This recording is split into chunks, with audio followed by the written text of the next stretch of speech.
राजधानी देहरादून में थाना पटेल नगर क्षेत्र में ट्रिपल मर्डर केस के मामले का पुलिस ने खुलासा कर दिया है। आरोपी को पुलिस ने गिरफ्तार कर लिया है। आपको बता दें कि एसएसपी देहरादून अजय सिंह का कहना है कि कल शाम को देहरादून के पटेल नगर क्षेत्र में एक महिला के शव के साथ 2 बच्चों के शव को बरामद किया गया था, जहां सीसीटीवी फुटेज के आधार पर आरोपी हसीन को गिरफ्तार कर लिया गया है, जो कि उत्तर प्रदेश के बिजनौर जिले का रहने वाला है। आपको बता दें कि पुलिस का कहना है कि आरोपी के महिला के साथ संबंध थे। ऐसे में महिला आरोपी के साथ रहना चाहती थी, मगर आर्थिक तंगी होने की वजह से वह महिला को अपने पास नहीं रख पा रहा था। ऐसे में महिला प्रेमी के साथ रहने के लिए दबाव बना रही थी, जिसको लेकर दोनों के बीच में विवाद चल रहा था। पुलिस का कहना है कि महिला की गला दबाकर हत्या कर दी गई। वहीं मासूम बच्चों को भी मौत के घाट उतार दिया गया। वहीं पुलिस मामले की जांच कर रही है और आरोपी को गिरफ्तार कर लिया गया है।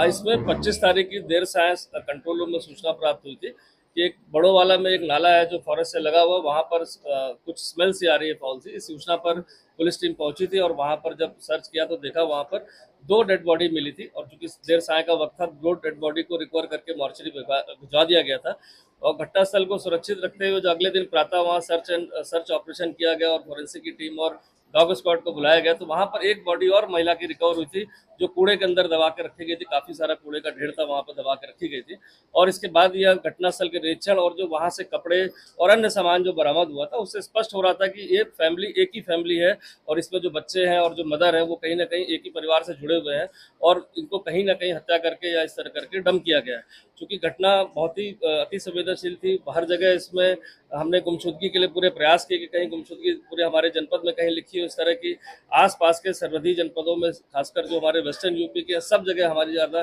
टीम व्यक्तिगत रूप से भेजी गई, लेकिन कहीं भी कोई इस तरह की गुमशुदगी जो मैच कर रही हो, जिसमें गुमशुदगी काफ़ी थी, महिलाओं की थी, बच्चों की थी, लेकिन कोई ऐसा मैच नहीं हो रहा था जो इस उम्र से मेल खा रहा हो। इसके बाद हमारे द्वारा जो है वहाँ पर जब घटनास्थल का बारीकी का निरीक्षण किया गया तो वहाँ पर एक रोडवेज बस का एक टिकट मिला था जो जिसके नंबर वगैरह घिस गए थे, लेकिन उस सीरीज को देखते हुए हमने सारे कॉम्बिनेशन पर जो उसको ट्राई किया और ये पता चला कि एक बस जो नेहटौर से चली थी वहाँ पर 2 लोग इसमें चढ़े थे जो एक थे और वो टिकट उन्हीं का प्रतीत होते हुए हमने पूरा अंदाजा लगाते हुए सीसीटीवी फुटेज बस स्टैंड की ली। तो वहाँ पर वो महिला और बच्चे एक संदिग्ध मोटरसाइकिल पर बैठ के जाते दिखाई दिए रात्रि में 10:30 बजे के करीब। जो उससे ऐसा क्लियर हो गया था कि इनको कहीं ना कहीं कोई मोटरसाइकिल पर बैठा के ले गया।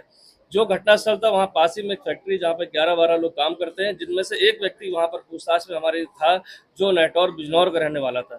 शक के आधार पर जब मोटरसाइकिल को मैच किया गया उसकी, तो पता चला ये मोटरसाइकिल उसी तरह प्रतीत हुई फुटेज में और इसके बाद जब उसकी कॉल डिटेल और अन्य पूछताछ की गई तो उसके द्वारा इस समस्त घटनाक्रम को अपने द्वारा करना बताया और साथ ही ये भी बताया कि उसका मृतिका के साथ काफ़ी समय से संबंध था और उसका एक बच्चा भी अभी जो हुआ है रिसेंटली, और साथ ही साथ मृतिका चूंकि विडो है, उसने तलाक दे रखा है, वो बार बार उससे जिद कर रही थी देहरादून में अपने साथ रखने के लिए और साथ ही साथ खर्चे के लिए पैसे भी मांग रही थी, जिससे परेशान होकर वो काफ़ी परेशान था। जिसमें जो मुल्जिम का नाम इसमें हसीन आया जो रहने वाला नेहटौर का ही है। और जब मृतिका अपने बच्चों के साथ बस से पहुंची तो उसके दिमाग में था कि ये जो घटनास्थल है वहाँ पर सुनसान रहता है, 7-7:30 बजे के बाद वहाँ कोई एक्टिविटी नहीं रहती है।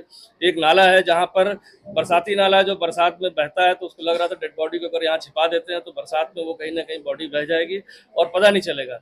तो देर रात्रि उसको वहां बुलाकर जब वो मोटरसाइकिल से लेकर आया तो उसने मृतिका को बहाने से उसका गला दबा दिया और साथ ही 2 बच्चों का भी सोते में गला दबा के और समस्त घटनाक्रम को छुपाने के लिए उसके सामान को विभिन्न जगहों पर जंगलों में फेंका, आए मैं कूड़े में दबा दिया। साथ ही साथ बॉडी भी इस तरह से दबा दी गई अंदर और ऊपर फोम रख दिया गया जिससे कि बॉडी की स्मेल ना आए और बॉडी जल्दी गल जाए गर्मी के कारण। और समस्त चीज़ों को करने के बाद वो अपने घर चला गया। मृतिका का मोबाइल उसने अपने पास छुपा कर रख लिया था जो उसके निशानदेही पर बरामद कर लिया गया। तो समस्त घटनाक्रम में जो इसमें हसीन नाम का जो अभियुक्त है उसकी गिरफ्तारी कर ली गई है। इसमें मुकदमा धारा 302 में पुलिस द्वारा दर्ज कर लिया गया है। साथ ही साथ जो साक्ष्य मिले सीसीटीवी फुटेज, उनसे भी अब टैली हो गया है कि इसके द्वारा ही मृतका और उसके परिजन को बैठाकर परिवार को और इस तरह ले जाकर सुनसान जगह पर ले जाकर उसकी गला दबा कर हत्या करने के बाद सभी साक्ष्यों को मिटा दिया गया। गाँव की गलियों से शहर के शोर शराबे तक हम लाते हैं सही खबर आप देख रहे हैं यूके 24/7 न्यूज। खबर वही जो है सच सही।